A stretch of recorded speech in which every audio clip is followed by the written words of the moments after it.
And hello again, and today I really should be working in my garage, working on my guzzi, but I'm afraid it's far too cold in there. I've got no heating in the garage, so instead I'm going to make a video about paintwork. And here you see my guzzi tank and seat unit that I've recently painted, and for now I'm going to keep them in my spare bedroom where they're well out of harm's way until they're ready to go back on the bike. But having spent so much time prepping and painting this tank and seat unit, it got me thinking about paintwork in general. And though I'm not a professional bike builder by any means, I have built quite a few bikes over the years, both Harley Customs, cafe racers, race bikes, that sort of thing. So I've had quite a few bikes painted over the years, and obviously I've mainly paid for that, which has given me some sort of insight into what to look out for, the pros and cons, and what options you might have out there. And when it comes to paintwork, I think you've got three choices. First of all, you can do everything yourself, which is cheap, but will take a lot of work, and you may not get the kind of result you want. Or secondly, you can pay somebody else, a professional, to do the whole paintwork for you. Or thirdly, you can do a bit of both, where maybe you take the bike to bits, you do some of the prep, and then take the bodywork to get the final finish done by a spray shop. So we'll start off looking at the DIY option like I've done here, and I'll cover how much it might cost, how long it might take, and the general process of getting a decent finish. So let's get started. And the first step is to understand what you're trying to achieve. And to try and explain that, I've gone for my no expense spent graphics. So let's imagine that this here is the surface of your bodywork, your fairing or your tank, whatever. And maybe it's got a little bit of a dent in it there, maybe it's got a little scratch, who knows. And the first step is to get all the old paint off and get down to bare metal.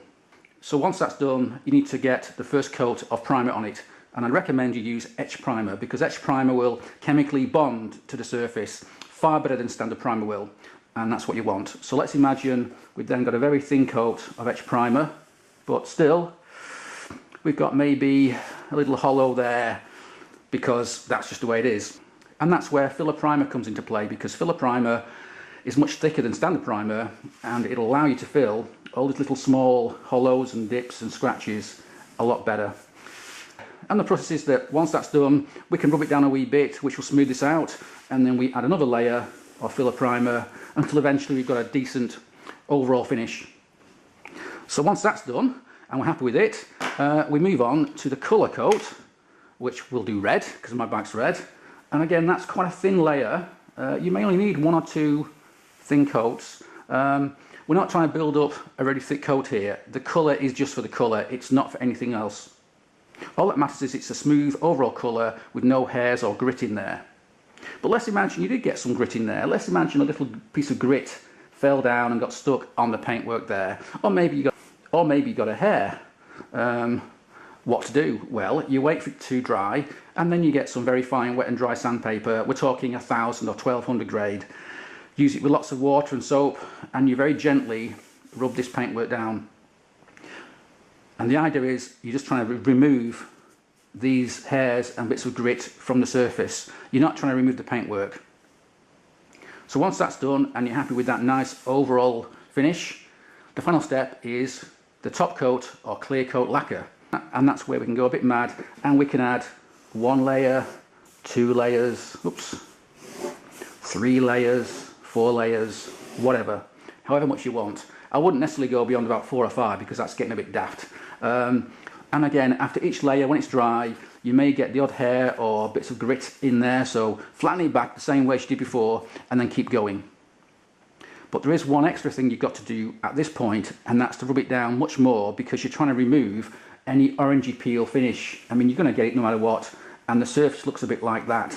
So what you're trying to do is rub it down a bit more aggressively and get that smooth. And the more layers you build up, the more aggressive you can be, because obviously then you've got a lot more finish to play with. The more room you've got for rubbing it back in case there's a problem. Maybe you've got a great big bit of grit there. Now, if you only had a very thin layer, you've got problems. But if you've got plenty of layers there, you can rub this back and you'll be fine. You've still got plenty of room there in the thickness of the lacquer to get a decent finish. And once that's done, you may feel, well, I'm happy with that, I've got a great finish, I'll just polish it and I'm happy. But to get a really good finish, you've got to cut it back. And you do that because on this top surface here, you're still going to get the odd little bit of ripple, a little bit of orangey peel finish here and there. I mean, you're bound to, particularly if you're doing it at home like I did. So to get rid of that, you don't want to keep on going with more and more layers of paint. So instead you stop, let it harden off fully, and then cut it back. And by cutting it back, we use rubbing compound and cutting paste to get to that point. And to do that, we use this stuff. It's rubbing compound. It's a bit like toothpaste. It's quite gritty, and you rub it on just like polish. You rub away with this stuff, and it slowly smooths out all these little hillocks and orangey peel finish on the topmost layer. If you're doing it by hand, it can take a lot of effort, but I think it's worth it. And once that's done, I then moved on to use this stuff, which is similar to the rubbing compound. It's called cutting polish. It's just not quite as aggressive, and it gives an even better finish. And once you've done that, we then finally come along and use standard polish. And then at last, you're finished, thank God. So when it comes to costs, this paint job cost me around £70, and that breaks down into having to buy a can of etch primer, can of primer, 2 cans of colour coat, and 2 cans of lacquer or top coat. And the lacquer was quite expensive. It was £17 a can, but it was 2K Spray Max lacquer, which is fantastic stuff, and I'm definitely going to use it again. It's well worth it. Obviously then I've also got about £10 on these decals and an awful lot of time and effort. In terms of time, the whole thing took me about 15 hours, I think. Now, I'm not very efficient. I do everything by hand. I take my time. So I'm sure some folks could do it a lot quicker than that. And the thing that took the longest was the preparation, the filling, the rubbing down, the prep, particularly of the aluminium tank, because it wasn't perfect to begin with. If you've got a great tank to start with, it would actually be a lot easier. Or then again, you may have a rusty old thing with dents and scratches and rust and God knows what else, and then the whole thing could take you a lot longer. It all depends on what you're working with. But overall, for £70 and about 10 or 15 hours of effort, I think it's well worth it. But what if you haven't got the time or the facilities or the space to do something like this at home? Then obviously you're going to have to go and use a professional. So let's look at how much that might cost and what options you might have.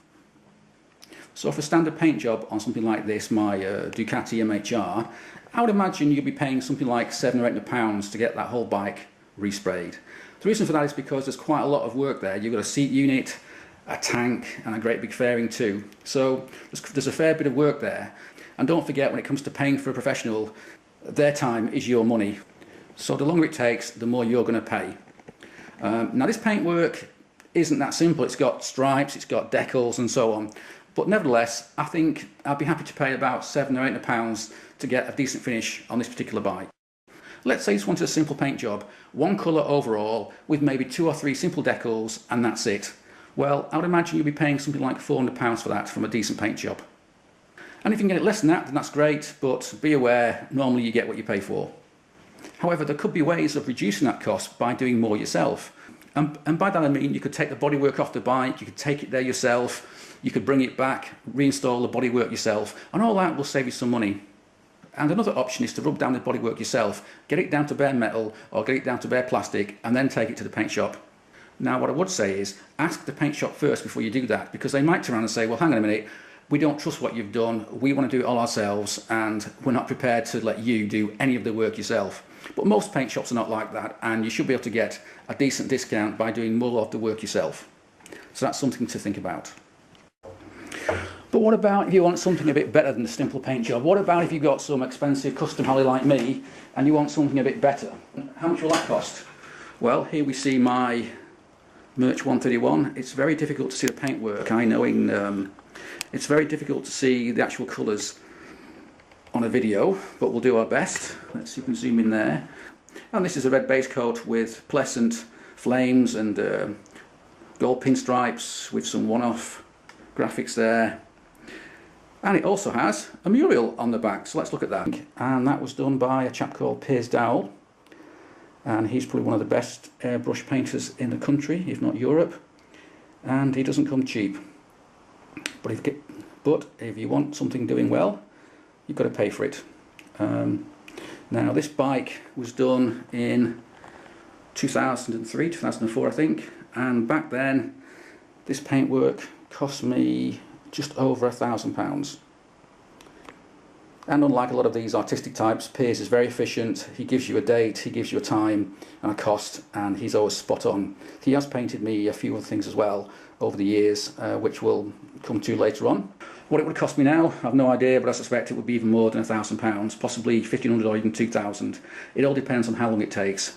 I know he gave me a timesheet when he did this bike, and that area there took something like 20 hours of labour, so that's why it costs so much. However, going to a professional workshop is not without its problems. And over the years I've had two problems that have reoccurred over and over again. And the first one of those is they all seem to be late. They never seem to meet their promised due date. And by that I don't just mean they're a few days late or a week late. They can be a month late or 2 months late or 3 months late. I'm not sure why that's the case, but it does seem to be very common. And what's so frustrating is they don't seem to care. I mean, I've had holidays ruined, I've had summers ruined because someone's got my paintwork and I can't ride the bike for months on end, and there's not much you can do about it other than take the work back and go elsewhere, which doesn't always solve the problem. So the only thing you can do about that is to be on their case, insist on a written down promised due date, and nag them and nag them and nag them if they don't meet that particular deadline. And the reason looking at this particular tank is because it demonstrates the second problem I found, and that is that some painters think they know what you want better than you do, and they don't give you what you ask for. In this particular case, I didn't ask for all that, for that, or that, but they did it anyway, thinking that, oh, you know, they know better than me. And this tank's also been painted or lacquered twice, because the first time the lacquer had some kind of a metallic flip-flop in it, which the painter thought was fantastic and just the right thing that I might want. The problem was, out in the sunshine, it turned the red paint pink, which was not something I wanted whatsoever, so I insisted he took it back, took off that top coat and did it again.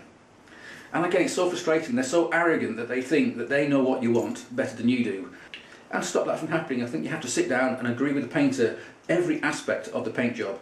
You've got to agree on the colours, the details, the graphics, everything, and be absolutely clear that's what you want and that he knows that's what you want.